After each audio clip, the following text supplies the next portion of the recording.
Hello dear students, मैं हूं पल्लवी और आप सभी का स्वागत करती हूं आज के इस सेशन में। आज के इस सेशन में हम सभी चर्चा करेंगे क्लास 10th का भारतीय संस्कार जो चैप्टर नंबर 6 है। आज की इस वीडियो से पहले मैं पीछे के 5 चैप्टर्स का वीडियो अपलोड कर चुकी हूं, आप सभी उस वीडियो को जा करके भी अवश्य देखें। तो दोस्तों, हम सभी आज के वीडियो में सबसे पहले पाठ परिचय और जो भी संस्कृत में श्लोक या जो भी पंक्तियाँ दी गई है उन सभी पंक्तियों का हिंदी अर्थ जानने का प्रयास करेंगे। तो हम सभी पाठ परिचय से वीडियो को स्टार्ट करते हैं। भारतीय जीवन दर्शन में चौल कर्म अर्थात मुंडन, उपनयन, विवाह आदि संस्कारों की प्रसिद्धि है। ये सभी संस्कार हमारे भारतीय समाज में होते हैं। छात्रगण संस्कारों का अर्थ तथा उनके महत्व को जान सके, इसीलिए इस स्वतंत्र पाठ को रखा गया है, जिससे उन्हें भारतीय संस्कृति के बारे में पता चले कि हमारा भारतीय संस्कृति क्या है। भारतीय संस्कृति अन्यतम वैशिष्ट्य विद्यते एत जीवने इ समय समय संस्कार अनुष्ठिता भवन्ति। अद्य संस्कार शब्द सीमितो व्यंग्य रूप प्रयुज्यते। भारतीय संस्कृति की अत्यधिक विशिष्टता यह है कि इस जीवन में समय समय पर संस्कारों के अनुष्ठान किए जाते हैं। आज के समय में संस्कार शब्द सीमित होकर व्यंग्य रूप में प्रयुज्यते मतलब प्रयोग किया जाता है, किंतु संस्कृत रूपकरणमिदं भारतस्य व्यक्तित्वं रचयति। किंतु संस्कृत रूप का भारत में व्यक्तित्व की रचना होती है। संस्कृत के रूप से यह भारत के व्यक्ति के व्यक्तित्व की रचना करती है यह संस्कृत भाषा। विदेशे निवसन्तो भारतीय संस्कारान् प्रति उन्मुखा जिज्ञासवः पाठे अस्मिन् तेषां संस्काराणां संक्षिप्तं परिचयो महत्वं च निरूपितम। विदेश में बसे भारतीय लोग संस्कारों के प्रति उन्मुख है, जिज्ञासु हैं। इस पाठ में संस्कारों का संक्षिप्त परिचय और महत्व को निरूपित किया गया है। भारतीय जीवने प्राचीन कालतः संस्कारा महत्वोधारयन्। भारतीय जीवन में प्राचीन काल से ही संस्कारों के महत्व को धारण कर रखा है। प्राचीन संस्कृतेर अभिज्ञानम संस्कारेभ्यो ज्ञायते। अत्र ऋषीणां कल्पनासीत् यत् जीवनस्य सर्वेषु मुख्यावसरेषु वेदमन्त्राणां पाठ, आशीर्वाद, होम, परिवार सदस्यानां सर्वेश्च भवेत्। दोस्तों, इस पंक्ति का अर्थ है भारतीय जीवन में प्राचीन काल से ही संस्कारों का महत्व को धारण किए हुए हैं। प्राचीन संस्कृति का ज्ञान संस्कार से होता है। यहाँ ऋषियों की कल्पना थी कि जीवन के सभी मुख्य अवसरों पर वेद मंत्रों का पाठ, अपने से बड़े लोगों का आशीर्वाद, हवन और परिवार के सदस्यों का सम्मेलन होना चाहिए। तो दोस्तों, ये ऋषियों की कल्पना थी। तत्र सर्व संस्कारान अनुष्ठाने संभवति। सभी विशेष कार्य पर संस्कारों के अनुष्ठान किए जाते हैं। एवं संस्कारा महत्वं धारयति, और संस्कार के महत्व को धारण किया जाता है। किंच संस्कारस्य मौलिक अर्थ परिमार्जन रूप गुणाधान रूपस्य न विषयन्ति। किंतु संस्कार का मौलिक अर्थ शुद्ध होना और गुणों को ग्रहण करना, रूप को नहीं भूलना चाहिए।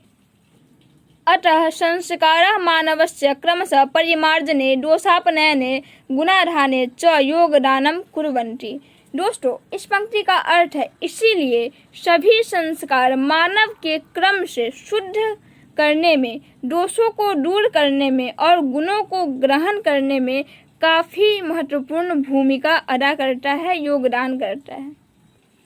संस्काराः प्रायेण पंचविधा सन्ति। संस्कार मुख्य रूप से 5 प्रकार के हैं। जन्म पूर्वाश्रय, जन्म से पूर्व 3, शैशवावस्था शिशु अवस्था में 6, शैक्षणिका 5, शिक्षा काल में 5, गृहस्थ संस्कार विवाह रूपे 1। गृहस्थ जीवन में विवाह एक संस्कार होता है। मरणो एक मरणो संस्कार कैसा एवं 16 संस्कार भवन्ति, और एक मृत्यु के बाद संस्कार होता है। ठीक इसी प्रकार से यह 16 संस्कार पूर्ण होते हैं। दोस्तों, ये काफ़ी इंपॉर्टेंट ऑब्जेक्टिव है, आप इसे अवश्य ध्यान में रखें। जन्म पूर्व संस्कारेषु, जन्म से पूर्व के संस्कारों में गर्भाधान, पुंसवन और सीमांतोन्नयनम चेति त्रयो भवन्ति। गर्भाधान, पुंसवनम और सीमांतोन्नयनम ये 3 संस्कार होते हैं। अत्र गर्भरक्षा गर्भस्थस्य संस्कारारोपणम गर्भावस्था से प्रसन्ना चेटी प्रयोजनम कल्पितमति। यहाँ गर्भ रक्षा, गर्भस्थ शिशु का संस्कार विधान और गर्भवती स्त्री की प्रसन्नता के लिए ये सब आयोजन किए जाते हैं।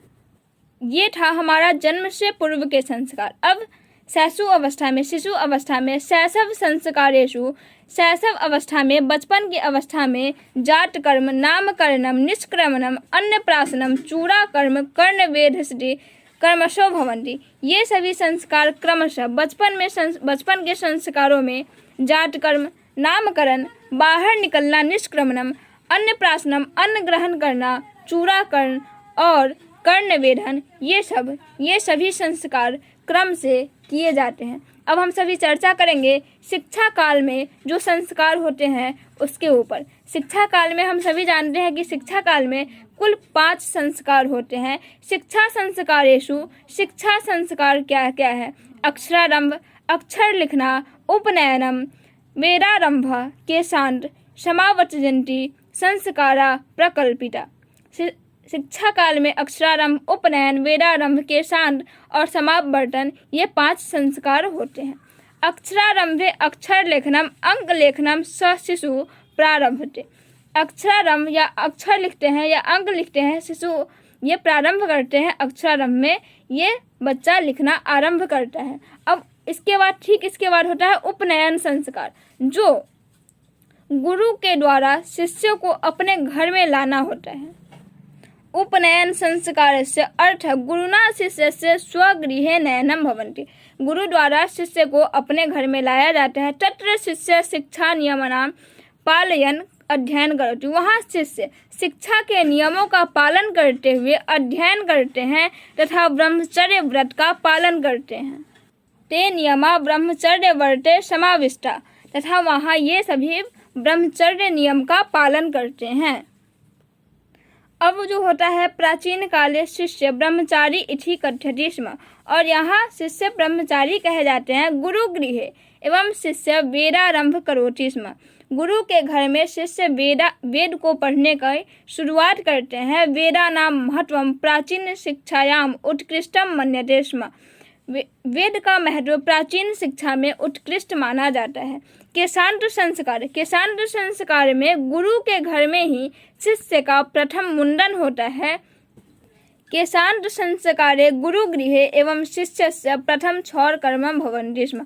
अत्र गोदानम मुख्य कर्म। यहाँ गोदान इसमें केशांत संस्कार में गोदान मुख्य कर्म होता है। अतः साहित्य ग्रंथेषु अस्य नामांतरणं गोदान संस्कारो अपि लभ्यते। अतः संस्कृत में, साहित्य में, ग्रंथों में इसका अन्य नाम, इसका दूसरा नाम गोदान संस्कार भी देखने को मिलता है। इस प्रकार हम कह सकते हैं कि केशांत संस्कार को हम सभी गोदान संस्कार के नाम से भी जानते हैं। शिक्षा काल का ये अंतिम संस्कार है जिसे हम समापवर्तन के नाम से जानते हैं। समापतन संस्कारस्य उद्देश्यम। समापवर्तन संस्कार का उद्देश्य होता है शिष्य से गुरुगृहात् गृहस्थ जीवने।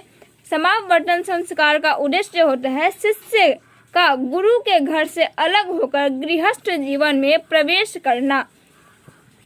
शिक्षावसाने गुरु शिष्यान् उपदिशस्य गृहं प्रेषयति। उपदेशेषु प्रायेण जीवनस्य धर्मा प्रतिपाद्यन्ते, यथा सत्यवद, धर्मचर, स्वाध्यायन प्रमद इत्यादि। समापवर्तन संस्कार का उद्देश्य क्या होता है? तो गुरु के घर से शिष्य का अलग होकर गृहस्थ जीवन में प्रवेश करना।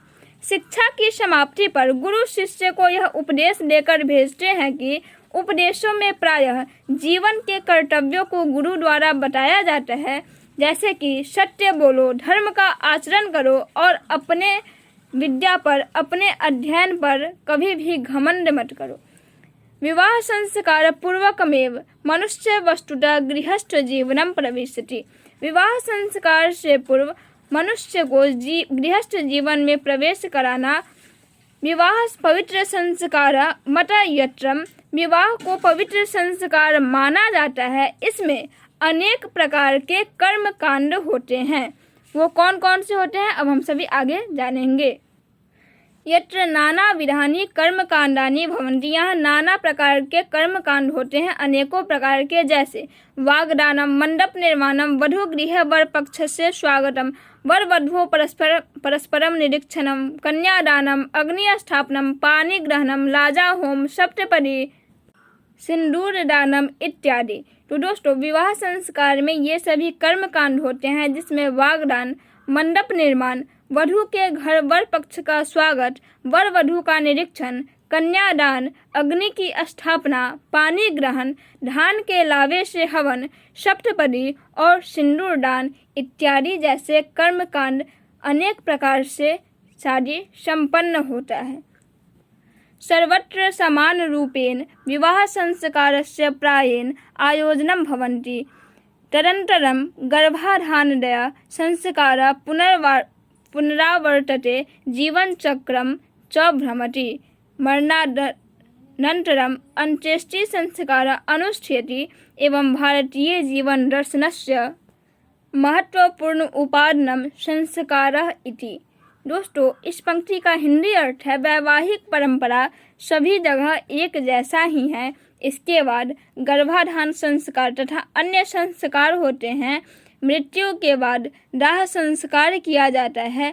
इस प्रकार भारतीय जीवन दर्शन के 16 संस्कार पूर्ण होते हैं। तो दोस्तों, आप सभी इस हिंदी अर्थ को अवश्य अपने कॉपी में नोट करें और इससे जो भी ऑब्जेक्टिव क्वेश्चंस बनते हैं, आप उन सभी ऑब्जेक्टिव क्वेश्चंस को याद करें। मैं अलग से भी आपके लिए मोस्ट इम्पॉर्टेंट ऑब्जेक्टिव क्वेश्चंस का वीडियो अपलोड करूंगी। यदि अभी तक आप लोगों ने मेरे चैनल को सब्सक्राइब नहीं किया है तो please subscribe this channel and don't forget press bell icon.